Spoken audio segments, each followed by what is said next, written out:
Now at 10, this is Fox 61, Connecticut's news station. It was a blistering cool Halloween, but that didn't stop the little ones from dressing up and having fun. Thanks for joining us for the Fox 61 News at 10. I'm Brendan Mackey. And we begin tonight with a first check of your Halloween weekend forecast. Sam, I know a lot of those little kids, they're probably inside now, but the weather, it's Halloween weather. It's cooler outside. Yeah, it was cooler, and we did have the gusty winds, but nothing that was damaging or anything like that.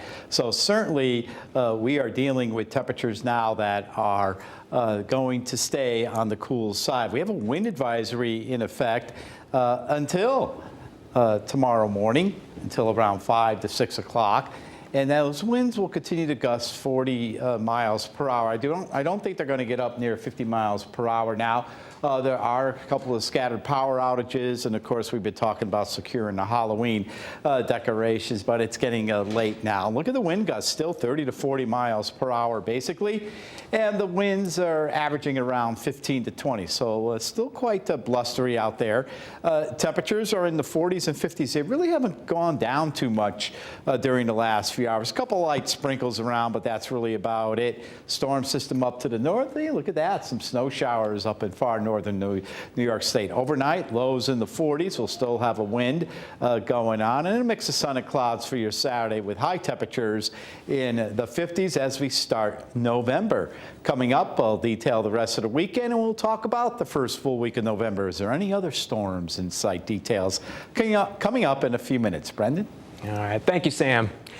Well, streets in West Hartford tonight were filled with trick-or-treaters ready for fun. Fox 61's Jalen Anderson spent the evening in town and brings us the sights and sounds of the celebration.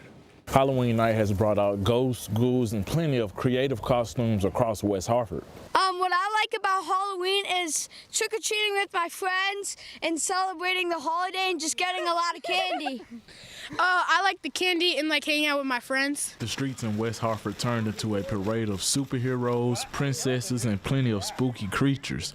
Dozens of families filled the sidewalks, candy buckets in hand, and excitement in the air. Kids of all ages showed off their costumes, and for many, the fun was all about imagination.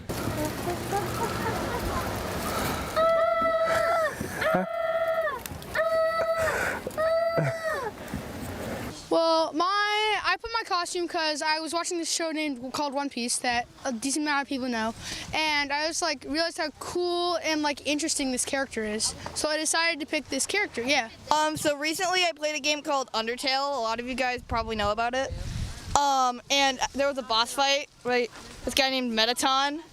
And he's my favorite character, so I decided to be him.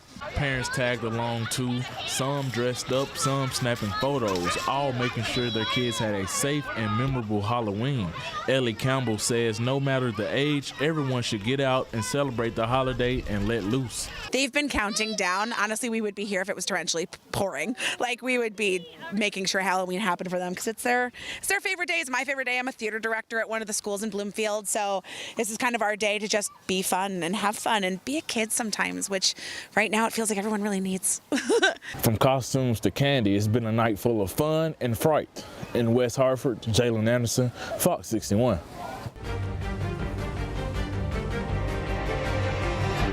Two New England-based federal judges ordered the Trump administration to replenish food aid benefits to tens of millions of people across the country. And this includes more than 390,000 people here in Connecticut. Judges in Rhode Island and Massachusetts ruled that the government is, quote, required to tap into billions of dollars in emergency funds to help pay for food stamp benefits. Both judges rejected the Department of Agriculture's claim that it couldn't use contingency funds during the shutdown. And the rulings are likely to face appeals. The ruling comes just hours before those benefits were set to expire. Connecticut Food Share says while they're pleased with the judge's decision, they're in full-on crisis mode until they know for a fact that the benefits have been loaded onto people's SNAP cards. Governor Ned Lamont is urging the federal government to honor the ruling.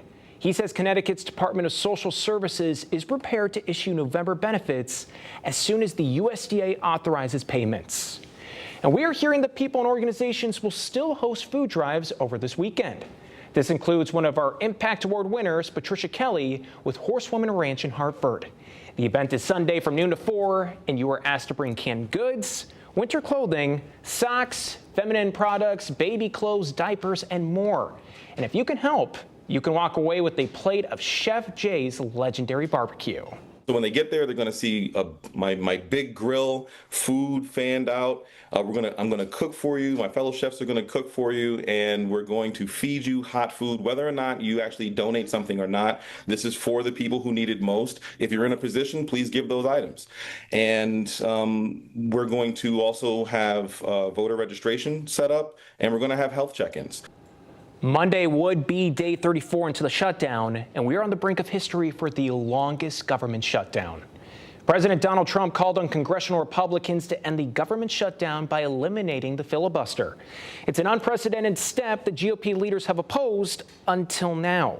It would eliminate the 60-vote threshold required to pass legislation, something Senate Republicans have so far avoided changing because of what it would mean for the next time Democrats take the majority. Well, two barges washed up on Woodmont Beach in Milford last night. Strong wind pushed those barges out to West Haven, where they now sit on top of a sandbar. Fox 61's Alicia Hercules is in West Haven with what's next for the barges, and she has reaction from people in the area. The strong winds have not stopped dozens of people from coming out to West Haven to get an up-close look at these two 140-foot Hooper barges. It's amazing. I got to go see it. We don't get a lot of this here in West Haven. That was Teresa Rodriguez's first thought when she saw the barges making their way to West Haven. She says seeing something like this close up is exciting, to say the least. To be able to come down here and see this here in person, I'm like, just wow. The U.S. Coast Guard says the two large barges broke from their moorings and drifted 5 miles away to Woodmont Beach before drifting once again to the shores of West Haven.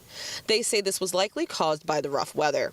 Luckily, the barges were empty. Dorinda Boer, the mayor of West Haven, says the fire department initially planned to use a tugboat to return the barges to their owner, Buchanan Marine in New Haven. However, due to west winds and the tide going out, those efforts have been suspended for now. The owner has also put large tires between the barges and the seawall to lessen the noise that people in the area may be hearing. Phyllis D. lives in Naples, Florida, and is in West Haven to visit her brother. She says seeing these barges up close is quite the sight to see. It's quite surprising because usually this does not happen with the barges. While it's amazing to see up close, she says she's thankful no homes were damaged. I'll tell you, it's something else. I'm so glad that it didn't go into the houses, and what a sight. The West Haven mayor says recovery efforts will begin Saturday when it's safe to do so. In the meantime, the Coast Guard asks that people stay away from the area until the barges are recovered. In West Haven, Alicia Hercules, Fox 61.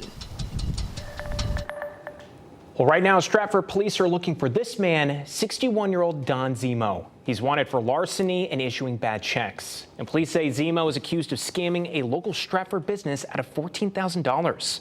He's also wanted for similar crimes throughout the state, and Zemo was last known to be in Milford. Stratford police say if you have any information, you are asked to contact them. And new tonight, police in North Haven conducted a large-scale enforcement operation. Officers made more than 70 traffic stops, which resulted in multiple arrests. This includes one driver wanted out of Bridgeport and another charged with DUI after a hit and run. Police say the operation led to more than 40 tickets and several vehicles towed. And they also say it's all part of an ongoing effort to improve road safety across the region. And officers have charged a man who they say killed a man last month in Ansonia with his reckless driving. Investigators tell us Adonis LaPuppet Blygen died on September 24th after he crashed into a pole. And detectives say a car was following closely behind him before the crash and speeding. Officials tell us Isaac Saravia was the driver. They have charged him with reckless driving, and police say they didn't find evidence they were racing. Saravia is due in court in 2 weeks. Well, Hartford police arrested 3 people after a search of an apartment on Brook Street. Investigators say they found evidence of drug distribution, including 45 sleeves of fentanyl, 17 grams of crack cocaine, and a stolen handgun. And police say this investigation is still ongoing. In Ansonia, police arrested the person who they say jumped on the hood of a police cruiser in April in a street takeover. 21-year-old Joseph Yeager from Meriden is the 5th person charged in this incident, and he's being held on a $100,000 bond. Yeager will face a judge later next month on riot and racing charges. A married man is behind bars on a $150,000 bond after investigators say he threatened a child. Police have been looking into Jeffrey Alvarado, who has since been in July, and they didn't say what he said or what he did to threaten the child. Alvarado is charged with threatening and a risk of injury to a child. It is unclear when he will be in court. And police in Waterbury say a man is now charged after a series of search warrants. Investigators arrested 44-year-old Angel Dominguez after seizing more than 2,000 grams of cocaine, more than 5,000 bags of heroin, and nearly $600 in cash. He's charged with running a drug factory and possession of heroin and crack cocaine. Well, Hartford police arrested 19-year-old Giovanni Torres earlier this week after spotting a group trespassing behind a street building during the investigation. Officers discovered Torres was in possession of a 2022 Hyundai Tucson, which was reported to be stolen out of Hartford. He's now charged with motor vehicle theft, second-degree larceny, interfering with an officer, and third-degree trespassing. And police say this investigation is still ongoing.